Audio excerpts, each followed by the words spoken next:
Mungkin kamu sedang merasa lelah, merasa dunia terasa makin sulit dipahami. Orang-orang berubah, nilai-nilai berubah. Apa yang dulu terasa sederhana, kini menjadi rumit. Kamu duduk di tengah keramaian tapi merasa asing. Kamu bangun pagi, tetapi semangatmu tinggal setengah. Kamu mencoba memahami hidup, tetapi justru makin tak mengerti. Jika itu yang kamu rasakan, izinkan aku mengatakan satu hal. Kamu tidak sendiri. Tapi hari ini, mari kita lihat hal ini dengan cara yang berbeda. Bukan dengan keluhan, bukan dengan amarah, tapi dengan keheningan, dengan jernih, dengan penuh kesadaran.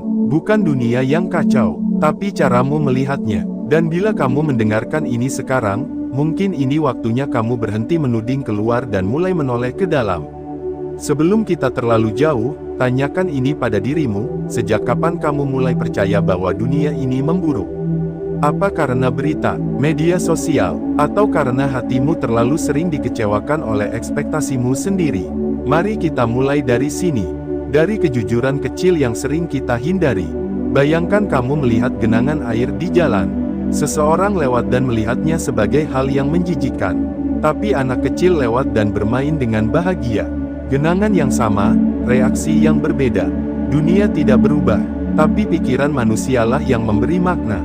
Stoicisme selalu mengajak kita kembali ke akar persoalan.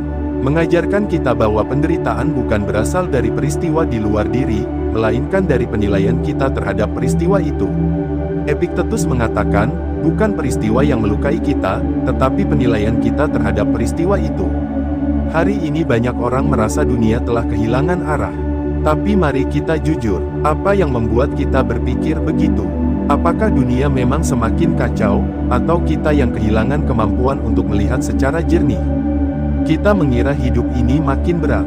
Padahal yang sebenarnya terjadi, kita makin tidak siap menghadapi ketidaksempurnaan hidup.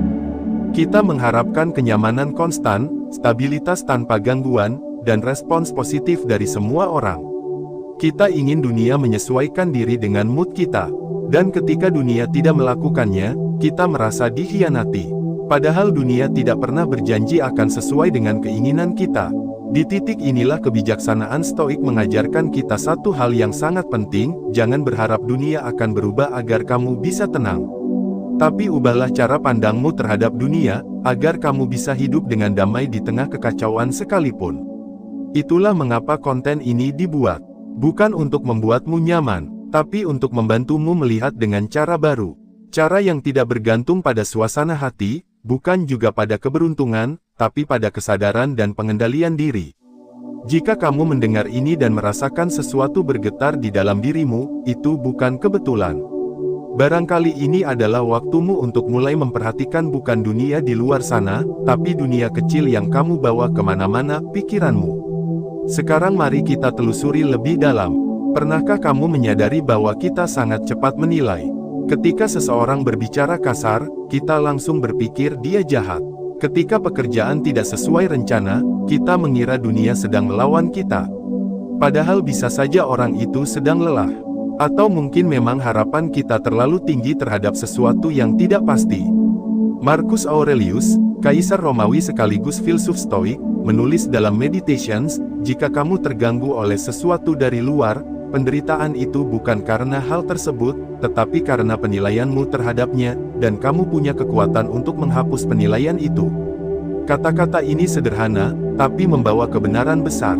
Karena ketika kamu menyadari bahwa kamu punya kekuatan untuk memilih bagaimana kamu merespons, kamu tidak lagi menjadi korban dari keadaan. Kamu menjadi pengamat yang sadar. Dan dari posisi itulah ketenangan lahir. Lalu pertanyaannya adalah, mengapa kita terus merasa dunia makin tidak masuk akal? Salah satunya karena kita hidup dalam laju yang terlalu cepat. Kita menyerap terlalu banyak informasi dalam waktu singkat. Pikiran kita penuh, tetapi bukan dengan pemahaman, melainkan dengan kebisingan.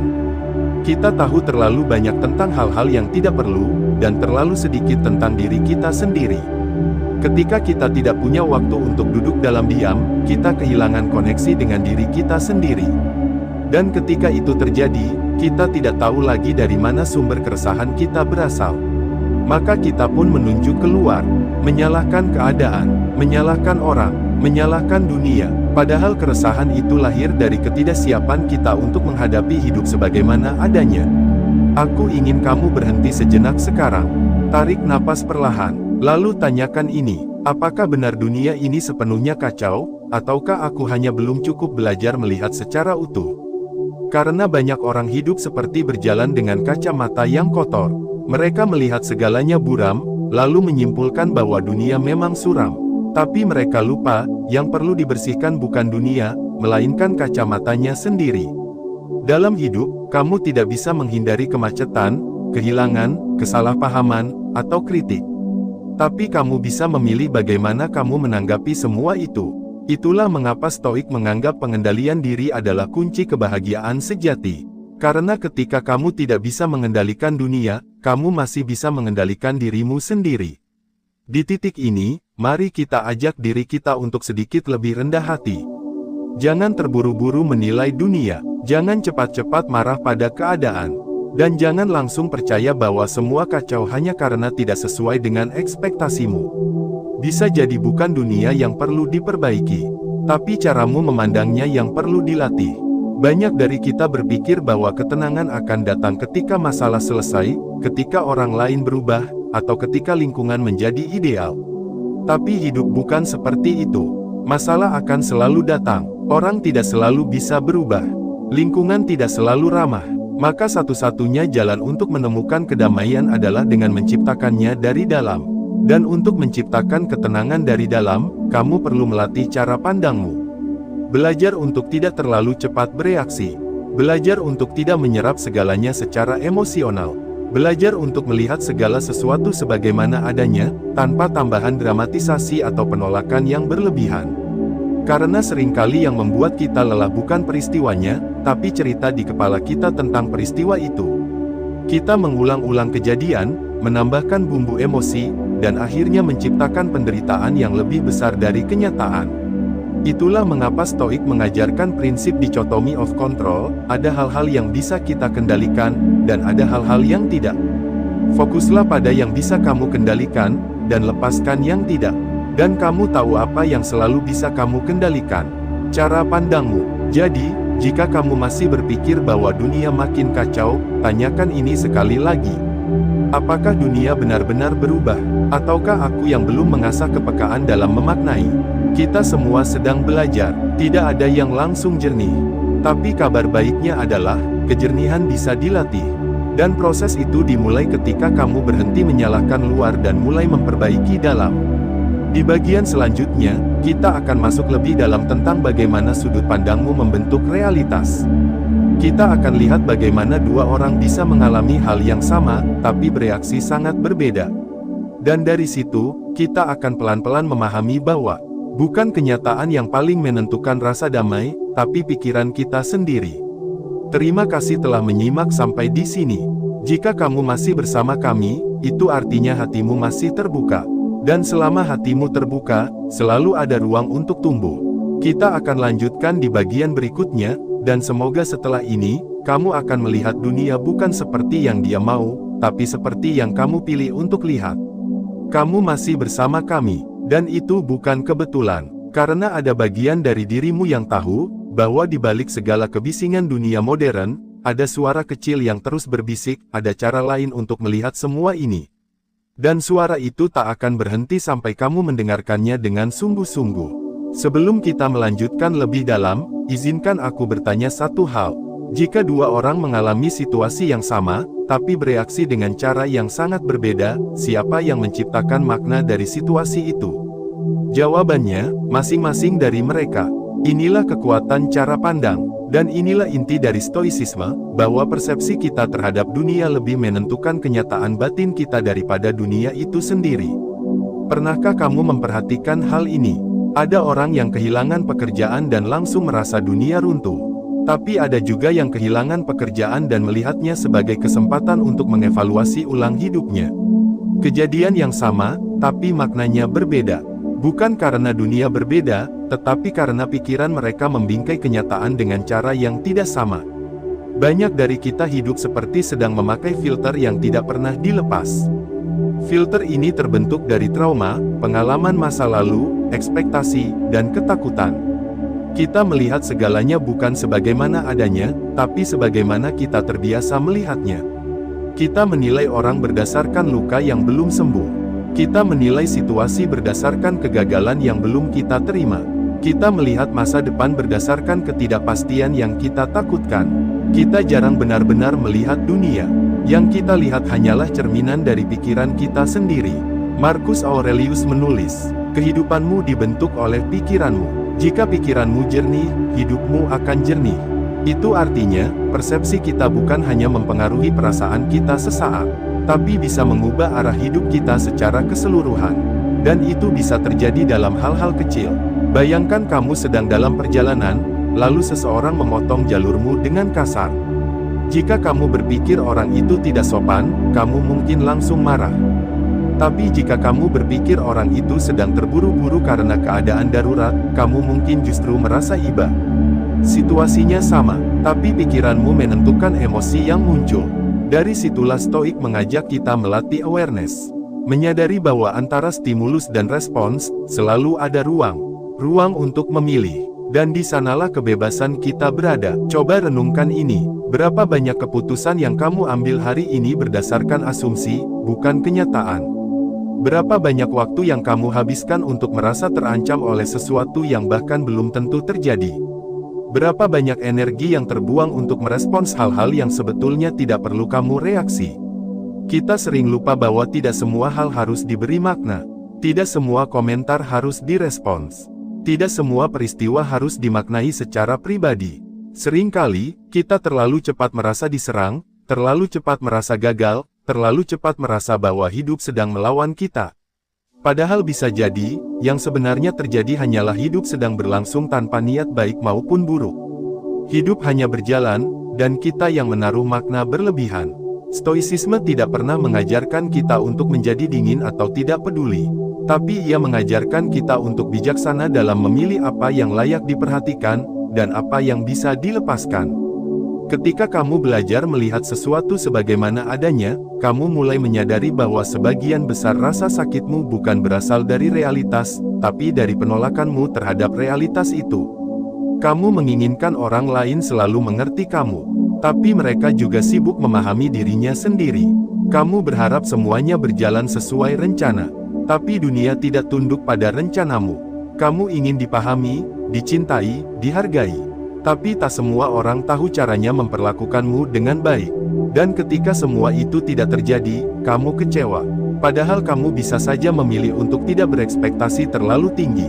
Seseorang yang hidup dengan cara pandang stoik bukanlah orang yang selalu tenang karena dunianya sempurna. Ia tetap menghadapi masalah, konflik, kehilangan. Tapi yang membuatnya berbeda adalah cara ia merespons semua itu. Ketika ia gagal, ia berkata, "Apa yang bisa aku pelajari?" Ketika orang lain mengecewakannya, ia berkata, "Mereka bertindak sesuai dengan kapasitasnya." Ketika hidup terasa berat, ia berkata, "Ini adalah bagian dari hidup. Aku bisa bertahan." Dan dari respons-respons inilah lahir ketenangan. Bukan karena dunia menjadi lebih baik, tapi karena ia berhenti melawan kenyataan. Kita sering mengira ketenangan datang dari dunia luar yang tertata. Padahal ketenangan justru lahir dari kemampuan kita untuk tidak selalu membutuhkan dunia berjalan sesuai keinginan. Bayangkan dua orang naik perahu kecil di laut yang sama. Ombaknya besar, anginnya kencang, tapi yang satu panik dan berteriak, sedangkan yang satu tetap tenang dan memegang dayung. Siapa yang lebih mungkin sampai ke tujuan? Jelas, yang bisa menjaga pikirannya tetap jernih. Dunia bisa berubah, kadang tenang, kadang kacau. Tapi jika batinmu stabil, kamu tidak akan tenggelam. Sekarang, coba lihat kembali caramu merespons dunia selama ini. Apakah kamu terlalu reaktif? Apakah kamu terlalu mudah tersinggung, atau terlalu sering terseret oleh hal-hal yang sebetulnya bisa kamu abaikan? Kesadaran ini penting, karena ketika kamu tahu bahwa kamu punya pilihan, kamu tidak akan menjadi korban dari setiap gelombang yang datang. Dan kamu bisa mulai melatih ini hari ini juga.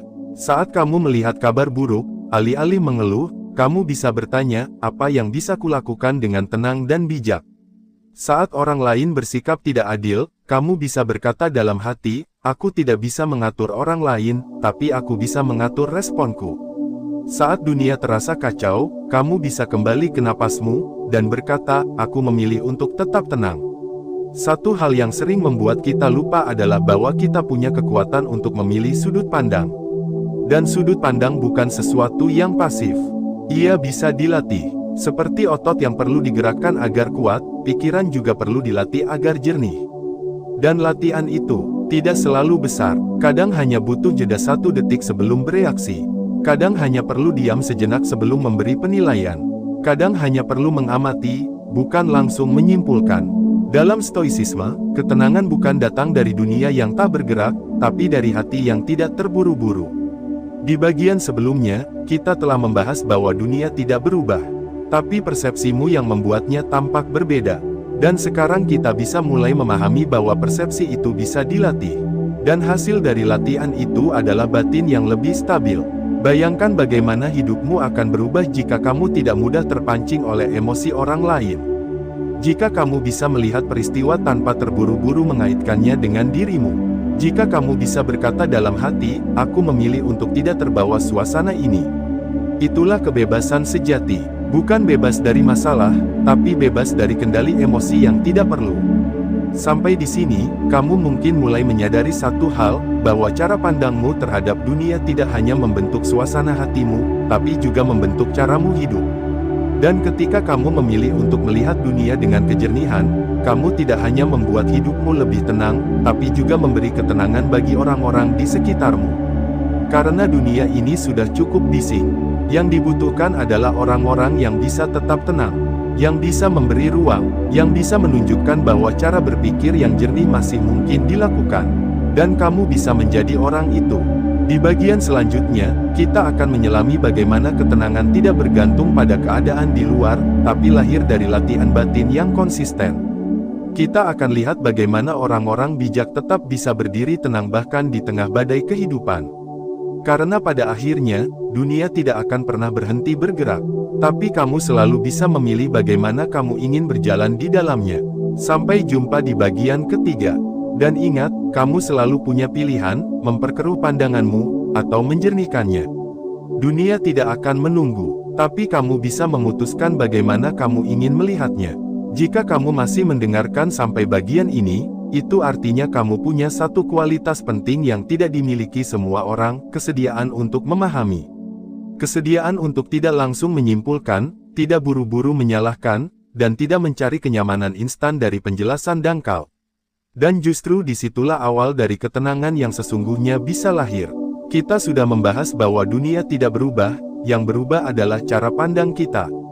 Kita juga melihat bahwa persepsi bisa dilatih, dan cara kita melihat sesuatu sangat menentukan apakah kita akan tenggelam dalam kekacauan, atau tetap bertahan dalam kejernihan. Kini, kita sampai pada satu pelajaran penting dari stoisisme, bahwa ketenangan bukan sesuatu yang datang dari luar. Bukan hasil dari dunia yang sesuai keinginanmu, tapi hasil dari disiplin batin. Dari kemampuan untuk mengatur pikiran, menahan reaksi, dan memilih respon yang tidak dikuasai oleh emosi sesaat. Bayangkan seseorang yang sedang duduk di tengah pasar yang bising. Orang-orang berteriak, lalu lalang tidak berhenti, tapi orang itu tetap diam, membaca, dan tersenyum kecil seolah tak terganggu. Orang lain melihatnya aneh, tapi dia tidak mempedulikan. Dia tahu bahwa ketenangan bukan soal tempat, tapi soal posisi batin. Itulah gambaran hidup orang yang telah melatih diri. Ia tahu bahwa dunia tidak akan pernah berhenti bergerak. Tapi dia juga tahu, ia tidak perlu ikut berputar dalam kekacauan itu. Dalam stoisisme, ketenangan disebut sebagai bentuk tertinggi dari kekuatan. Bukan karena ia agresif, bukan karena ia mendominasi, tapi karena ia stabil. Dan di dunia yang terlalu sering berubah, stabilitas batin adalah hal yang langka dan berharga. Pertanyaannya sekarang, bagaimana cara mencapainya? Pertama, dengan menyadari bahwa tidak semua hal layak untuk dirisaukan. Kamu tidak bisa mengendalikan apa yang orang katakan, tapi kamu bisa mengendalikan reaksimu terhadapnya. Kamu tidak bisa menghindari kegagalan, tapi kamu bisa memilih untuk tidak membiarkannya mendefinisikan nilai dirimu. Kamu tidak bisa membuat semua orang menyukaimu, tapi kamu bisa memilih untuk hidup sesuai prinsipmu, bukan demi validasi. Latihan pertama dalam ketenangan adalah memilah mana yang bisa kamu kendalikan, dan mana yang tidak. Dan yang bisa kamu kendalikan adalah pikiranmu, perasaanmu, tanggapanmu, nilai yang kamu pegang, pilihan tindakanmu. Semuanya berasal dari dalam, bukan dari dunia luar. Kedua, dengan melatih diri untuk menerima kenyataan sebagaimana adanya. Sering kali kita menderita bukan karena kenyataan, tapi karena penolakan terhadap kenyataan. Kita merasa dunia tidak adil, padahal hidup memang tidak pernah menjanjikan keadilan sesuai ukuran manusia. Kita merasa kecewa karena harapan kita tidak terpenuhi, padahal harapan bukan kontrak dengan kehidupan. Stoicisme tidak mengajarkan kita untuk menyerah, tapi mengajarkan kita untuk tidak mengeluh terhadap hal-hal yang memang tidak bisa kita ubah. Justru dengan menerima kenyataan, kita bisa mengalokasikan energi untuk hal-hal yang masih bisa kita usahakan. Bayangkan kamu menolak fakta bahwa hujan turun. Kamu bisa marah, kesal, menyalahkan langit. Tapi itu tidak akan membuat hujan berhenti. Sebaliknya, kamu bisa membuka payung, atau menunggu reda, atau bahkan menikmati momen hening saat hujan turun. Hujan tetap hujan, tapi perasaanmu bisa sangat berbeda tergantung cara berpikirmu. Menerima bukan berarti pasif, tapi berarti kamu berdamai terlebih dahulu, lalu bergerak dari titik realitas bukan dari ilusi harapan. Ketiga, dengan membiasakan diri untuk menunda reaksi. Seringkali, kita merasa kacau bukan karena masalah itu sendiri, tapi karena kita bereaksi terlalu cepat. Seseorang bicara sedikit kasar, kita langsung tersinggung. Situasi tak berjalan sesuai rencana, kita langsung frustrasi. Kita terlalu cepat membiarkan emosi mengambil alih. Ketenangan lahir dari jeda, dari kemampuan untuk memberi ruang sebelum menanggapi, dari keberanian untuk tidak langsung bereaksi. Karena dalam jeda itulah kita bisa berpikir lebih jernih, dan bertanya, apakah ini penting? Apakah ini layak untuk direspon? Apakah aku akan tetap peduli terhadap hal ini 1 minggu dari sekarang? Jika jawabannya tidak, maka biarkan ia berlalu. Orang bijak bukanlah orang yang tidak pernah marah, tidak pernah kecewa, atau tidak pernah takut. Tapi orang yang tahu kapan harus diam, kapan harus melangkah, dan kapan harus melepaskan. Keempat, dengan kembali kepada nilai-nilai yang kamu pilih sendiri. Dalam hidup, akan ada masa-masa sulit. Orang akan salah paham, dunia bisa kacau. Tapi jika kamu punya nilai-nilai yang kuat di dalam dirimu, kamu tidak mudah terombang-ambing. Nilai itu bisa berupa kejujuran, tanggung jawab, keteguhan, ketenangan, atau kasih sayang. Apapun itu, ketika dunia di luar mulai bising, kamu bisa kembali kepada prinsip itu. Nilai adalah jangkar, dan tanpa jangkar, kamu akan hanyut. Marcus Aurelius menulis, tetaplah jujur kepada dirimu. Jangan tinggalkan prinsip hanya karena keadaan tidak sesuai keinginanmu. Itulah kekuatan sejati. Ketika dunia menekan dari luar, kamu tetap berdiri teguh di dalam. Bukan karena dunia mendukungmu, tapi karena kamu tahu siapa dirimu. Kelima, dengan berlatih setiap hari. Karena ketenangan bukan hasil dari satu pemikiran besar, tapi hasil dari banyak latihan kecil yang konsisten. Saat kamu ingin bereaksi, kamu memilih diam. Saat kamu ingin menyalahkan, kamu memilih memahami. Saat kamu ingin mengeluh, kamu memilih menerima. Saat kamu tergoda untuk menyerah, kamu mengingat ulang siapa dirimu. Latihan ini tidak selalu mudah. Tapi semakin sering dilakukan, kamu akan mulai merasakan perbedaannya. Kamu akan lebih sedikit marah, lebih mudah memaafkan, lebih jarang khawatir berlebihan, lebih mampu bersyukur dalam keadaan sulit. Dan pada akhirnya, kamu mulai merasa bahwa dunia tidak perlu berubah untuk kamu merasa damai. Karena damai itu tidak berasal dari luar, tapi dari pilihan yang kamu buat di dalam dirimu sendiri. Sekarang aku ingin kamu mengingat satu hal sederhana tapi sangat penting. Dunia tidak diciptakan untuk menenangkanmu. Tapi kamu diciptakan dengan kemampuan untuk menenangkan dirimu sendiri. Ketika kamu menerima ini sebagai kenyataan, kamu berhenti berharap dunia akan selalu ramah. Kamu tidak lagi menunggu kondisi ideal, tapi kamu mulai membangun ruang tenang di dalam dirimu. Sebuah tempat yang bisa kamu datangi kapanpun, bahkan ketika dunia sedang kacau. Dan ruang itu dibangun dari kesadaran, dari latihan, dari keputusan yang terus-menerus untuk tidak menjadi korban dari segala hal di luar kendalimu. Seseorang pernah bertanya, bagaimana aku tahu kalau pikiranku sudah cukup jernih? Jawabannya bukan pada seberapa tenangnya hari-harimu, tapi pada bagaimana kamu tetap bisa memilih tindakan yang tenang bahkan saat semuanya tidak berjalan sesuai rencana. Kejernihan bukan tidak adanya masalah, tapi kemampuan untuk tidak reaktif terhadap masalah. Kekuatan bukan dari suara paling keras, tapi dari jiwa yang paling tidak mudah goyah. Dan jika kamu sampai di titik ini, kamu sudah memulai perjalanan ke arah itu.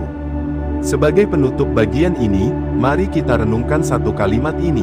Dunia tidak perlu berhenti berputar agar kamu bisa menemukan diam. Tapi kamu perlu berhenti sejenak, agar kamu bisa melihat dengan jernih. Kamu tidak harus menjadi sempurna. Kamu hanya perlu sadar bahwa cara pandangmu bisa diubah. Dan perubahan itu, sepelan apapun, tetap berarti. Di video berikutnya, kita akan bahas tentang bagaimana kita bisa memahami karakter seseorang bukan dari apa yang mereka katakan, tapi dari bagaimana mereka merespons tekanan, perubahan, dan ketidakpastian. Karena seperti emas diuji dengan api, jiwa manusia diuji oleh ketegangan. Sampai ketemu di sana, dan jangan lupa, setiap kali dunia terasa berat, tanyakan ini pada dirimu. Apakah aku sedang melihat dengan jernih, atau sedang melihat dengan luka? Karena jawabannya bisa mengubah segalanya. Kita telah berjalan cukup jauh. Kita telah menyelami 3 lapisan penting dari satu gagasan sederhana namun dalam. Bukan dunia yang kacau, tapi caramu melihatnya. Bukan sekadar kalimat bijak, tapi cermin, yang mengajak kita berhenti sejenak, menatap ke dalam, dan bertanya dengan jujur. Selama ini, siapa yang sebenarnya membuat hidup terasa berat? Apakah dunia atau pikiran yang belum kita kenali? Kalau kamu masih mendengarkan sampai di titik ini, izinkan aku mengatakan sesuatu yang jarang diucapkan dalam kehidupan modern yang serba cepat. Terima kasih sudah bertahan, bukan hanya dalam mendengarkan, tapi dalam menghadapi hidup yang kadang membingungkan.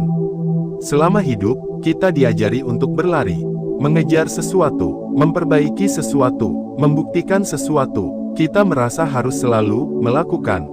Tapi di antara semua itu, kita jarang diajarkan satu hal yang jauh lebih penting.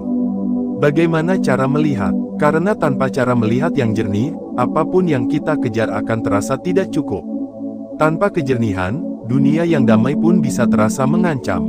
Dan sebaliknya, dalam badai sekalipun, kita bisa tetap merasa utuh jika mata batin kita bening. Mari kita kembali ke inti. Bagian pertama membawa kita ke kenyataan bahwa dunia tidak banyak berubah.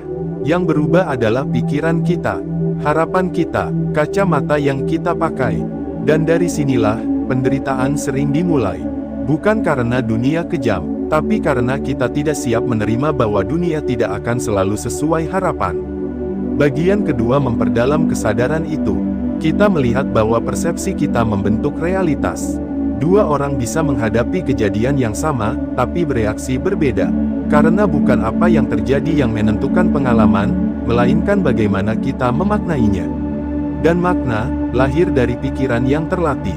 Bagian ketiga memperkenalkan satu kebenaran yang sulit ditelan, tapi membebaskan. Ketenangan tidak datang dari luar, tapi dari dalam, dari kedisiplinan, dari keberanian untuk tidak reaktif. Dari keputusan sadar untuk tidak menjadi korban emosi atau kejadian. Dan kini, kita tiba di tempat paling sunyi dalam pembelajaran ini. Sebuah kesadaran yang tidak banyak orang mau hadapi, tapi semua orang butuh untuk tumbuh. Bahwa tidak ada yang bisa menjamin dunia akan tenang. Tapi kamu bisa melatih diri untuk tetap tenang, bahkan saat dunia tidak. Seringkali, kita berkata, kalau saja aku punya lebih banyak waktu. Kalau saja orang tuaku lebih pengertian. Kalau saja hidupku seperti dia. Tapi setiap "kalau saja" adalah cara pikiran kita menghindari kenyataan. Marcus Aurelius pernah menulis, kita mencari ketenangan di luar, padahal sumbernya selalu ada di dalam. Dan itu bukan sekadar retorika. Itu kenyataan yang diam-diam kita tahu, tapi sering kita lupakan. Lihatlah hidupmu. Seberapa sering kamu merasa terganggu oleh hal-hal kecil? Seberapa sering kamu kehilangan kedamaian karena komentar seseorang? Atau karena rencana yang tidak berjalan sesuai harapan? Bukan karena hal-hal itu besar, tapi karena kita tidak siap menghadapinya dengan jernih.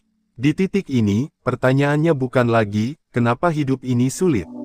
Tapi, apakah aku sudah cukup siap untuk menghadapi hidup sebagaimana adanya? Dan jika jawabannya belum, itu bukan tanda bahwa kamu lemah. Tapi sinyal bahwa kamu sudah siap untuk memulai perubahan. Perubahan bukan dari luar, tapi dari dalam. Dari caramu melihat, dari caramu memilih menanggapi, dari caramu mengelola apa yang tidak terlihat oleh orang lain tapi sangat menentukan hidupmu. Karena pada akhirnya, yang menentukan kualitas hidupmu bukan situasi, tapi respons. Bukan peristiwa, tapi pemaknaan. Bukan orang lain, tapi kamu sendiri. Izinkan aku menawarkan satu pandangan penutup yang mungkin bisa kamu renungkan. Bayangkan dunia seperti sungai. Ia mengalir tanpa henti. Kadang tenang, kadang deras, kadang keruh, kadang jernih. Tapi kamu tidak bisa mengontrol alirannya. Yang bisa kamu lakukan hanya satu.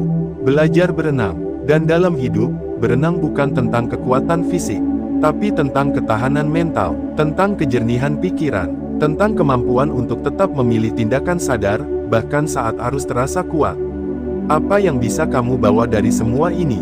Pertama, sadari bahwa kamu bukan korban dunia. Kamu punya kekuatan untuk mengubah cara pandangmu. Dan dari situlah hidup yang baru bisa dimulai. Kedua, jangan tunggu dunia berubah untuk mulai merasa damai. Dunia akan terus bergerak sesuai hukumnya sendiri.